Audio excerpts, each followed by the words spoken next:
Hi everyone, thanks for visiting my channel. If you're new, I'm Carol and I'm so glad you stopped by. I hope you will consider subscribing.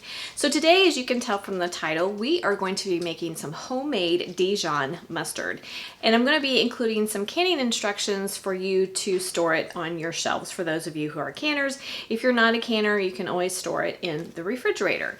The recipe comes from the all-new ball book of canning and preserving. Surprise, surprise, if you've hung around my channel very much, you know I adore this book. So they have a great recipe for Dijon mustard. There are other recipes for Dijon mustard out there that are smaller batches and aren't necessarily approved for canning, but this one is approved for canning. So I was excited to find it, and I thought making our own mustard would be fun to do. Dijon is one of my favorites. So anyway, it takes just a handful of ingredients. It does take 2 days or so to make it, because once you put all of your ingredients together, cook it for a little bit, add your mustard, your ground mustard and your mustard seed, it needs to sit for 24 hours at a minimum, up to but not more than 48. So today we're just going to do the first part, which is throwing everything together in a pot. We're going to simmer it for about 20 minutes and then put it in a glass dish, cover it, and let it sit for the appropriate amount of time. We need some onion, some dry white wine. I'm going to be using Pinot Grigio. That is a favorite of mine, but you use whatever you have on hand or whatever you enjoy. Just make sure it's not a sweet wine. It is a dry wine. We also need some white wine vinegar. Make sure it is 5% acidity at least. We are going to be canning, so acidity with your vinegar is important when you're planning on canning it. Need a little bit of salt, 6 garlic cloves coarsely chopped, a few peppercorns, and a rosemary sprig. I don't have any fresh rosemary on hand, so I'm just going to use about 1/2 teaspoon of dried. And we're going to put that all together, let it simmer for about 20 minutes, and then we are good to go for today. So I'm going to bring you in close and we're going to get started. Okay guys, here we go. We are going to add 1 cup of our white wine vinegar. We're going to add 2 cups of our dry white wine. We need 2 cups of chopped onion, fresh onion. We need 6 cloves of coarsely chopped garlic. We're going to add a few peppercorns. The recipe calls for 4 peppercorns. I'm going to use a little bit more. We enjoy pepper. Dry spices are something that you can change up to your liking safely in canning. And then I'm going to use about 1/2 teaspoon of dried rosemary, or the original recipe calls for 1 fresh sprig. And then we need 1/2 teaspoon of salt. I'm using pickling and canning salt. So we're going to put that on our stove. We're going to put it on high, bring it up to a boil, reduce it to a simmer, and then we're going to let it simmer for 20 minutes. Okay, we have some boiling going on here, so I'm going to go ahead and reduce my heat to a simmer, and we're going to let it simmer, like I said, for about 20 minutes. The ball book says 15 to 20 minutes, or until your onions are nice and soft. Okay, I've been simmering for about 20 minutes. You want to make sure you simmer with the lid off. By the time your 20 minutes are up, your onions will be very soft and they are starting to turn translucent. So now we are ready to, we're going to strain this and add our mustard. Okay, ball's instructions are to strain your liquid into a glass or stainless steel bowl. So I'm going to use my glass, my large glass measuring cup, and you just want to strain it through a mesh sieve.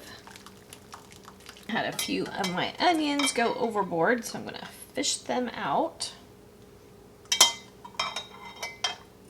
Okay, so to our liquid, we are going to add 1 cup of yellow mustard seeds and 1/3 cup of dry ground mustard. I'm just going to give that a whisk. Okay, you just want to make sure you don't have your dried mustard will want to clump up, and you want to make sure you don't have any clumps of mustard.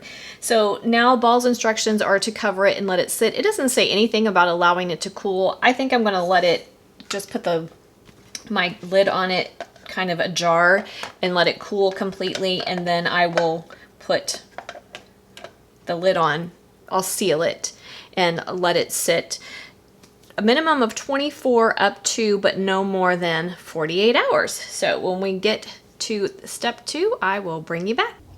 Okay guys, it's been about a day and a half that I have let my mustard sit. You want to let it sit at room temperature, but cover it. I had a lid on mine, and you can tell the mustard seeds have absorbed all the liquid, and it smells amazing. So what we need to do now is, in a blender or a food processor, I'm going to be using my food processor. We need to process this with enough water to make it look like cooked oatmeal, is how Ball describes it. And it just says it could take up to 2 2/3 cups of water. Okay, I processed my mustard until it was the consistency of cooked oatmeal, as per Ball's instructions. I do want to say a couple of things. It did not take me 2 2/3 cups of water. Their recipe says 2 2/3 cups of water, but the instructions say add water till it's the consistency of cooked oatmeal. It only took me about a half a cup of water to get to this consistency. And also make a note that my blender worked better than my food processor. I started with the food processor and ended up going to my blender. My blender did a better job. So you could always make it a little bit thinner if you prefer, but to me this is a nice thick mustard, and that is the consistency of oatmeal in my opinion. So you can make it a little thinner if you prefer. So now what we need to do is we're going to put it on the stove, and we're going to heat it and let it simmer for 5 minutes. And while that's happening, I'm going to get my canner and my jars ready. Okay guys, we are all set for canning. A couple of notes though. I told you that I added about a half a cup of water to get it to the texture that Ball describes as cooked oatmeal. But when I put it on the stove to heat it, it started to thicken. So I ended up adding more water. So I ended up adding about a cup and a half total of water. So you're just going to have to kind of use your own judgment. I'm not sure that I like the way the instructions are written. In light of full disclosure, this is the first time I'm trying this recipe, so I'm trying it along with you as I'm making my video. The recipe calls for 2 2/3 cups of water. I don't think you need that much. And like I said, I ended up using about a cup and a half. So you just have to use your own judgment, but keep an eye on it. When you start to heat it, it does start to thicken up some. So you might want to make it a little runnier as you're processing it, knowing that it will thicken as you start to heat it. Also, it will scorch on the bottom if you're using a stainless steel pan to heat it. So just be aware of that. Don't heat it too quickly and don't heat it too high. So just a couple of notes there. So we're ready to start canning. We are going to water bath can this. Processing time is 10 minutes. You can also steam can this, which I'm going to be doing. You guys know that I love steam canning. So I'm going to be steam canning instead of water bath canning, but you can do either one. The instructions given from Ball are for the 4-ounce jelly jars. They say it should make about 6 4-ounce jelly jars, but I don't have any instructions for anything larger, so you will have to can this up in the smaller jars. So I'm going to bring you in close. We're going to ladle it up and get it canned up. Okay guys, we're all set for canning. So we're going to ladle it into a 1/4 inch headspace. Another thing to note, this is not a really smooth mustard. To get a really smooth texture, you're going to have a high-powered blender. Both my blender and my food processor are KitchenAid, and neither one of them are giving it a really smooth texture, which the Ball book doesn't say anything about giving it a smooth texture, but if you have maybe a Vitamix or a blender that's more high-powered, you could probably get a smoother texture. I don't mind the texture. I like a mustard that has texture to it, but just be aware of that if you are a person who doesn't like certain textures.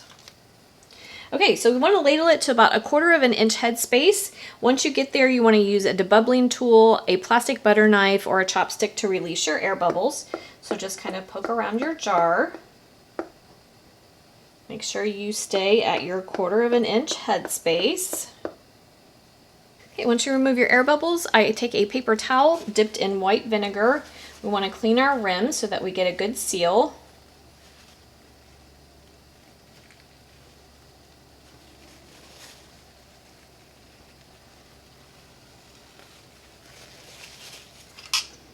Take your lid and center it. And then we're going to apply our bands to fingertip tight. Then in the canner they go. I don't think I mentioned this, but you want to make sure that you have simmering water in your canner. Okay guys, I got, I have 5 4-ounce of this 4-ounce jars in my canner, and then I saved out an 8-ounce jar so that I can have it in my fridge ready to use. So you're going to get, they said 6, I ended up with about 7. So I would say 6 to 8 of the 4-ounce jars is exactly what you're going to get. So at this point, you want to go ahead and apply your lid. If you are water bath canning, you want to make sure that you have enough water to cover your jars by at least an inch. We're going to crank up our heat to high. Once your water is at a full rolling boil for water bath canning, you can start your processing time. For those of you steam canning, you need to look for a steady stream of steam about 6 inches long coming from your steam vents. If you have the canner like I have, it needs to be in your green zone. So as soon as we get to the green zone, we can start our 10-minute processing time. Okay guys, we're up to temperature. I am in my green zone on my gauge, so I can set my timer for 10 minutes. We want 10 minutes of processing time. If you are water bath canning, you will make sure that you're at a full rolling boil before you start your processing time. Process for 10 minutes and then we'll be back. Also, one thing I forgot to mention, we do not want to leave it on high the whole time we're canning, either way, steam canning or water bath canning. So you want to make sure that you lower your heat just to maintain a full boil if you're water bath canning, and just stay in your green zone if you have the dial gauge. Okay guys, we're all done. I processed for 10 minutes, turned my heat off, removed my lid, let my jar sit for 5 minutes, and took them all out of the canner, and they are cooling. Just wanted to show you what the mustard is like up close, kind of give you an up close picture of what the texture is like. This is what I did not can. But see, it's kind of a thicker texture. So you are going to need more than the original amount of water that I stated, because cooking it definitely thickens it up. Not really cooking it, it just says to simmer it for 5 minutes. So the simmering of 5 minutes definitely thickened it up, but it tastes absolutely amazing and it's totally worth the effort. So I hope you guys will give it a try. If you have any comments or questions for me, leave them for me in the comment section. Don't forget to like, subscribe, and share, and I will see you next time. Have a great day.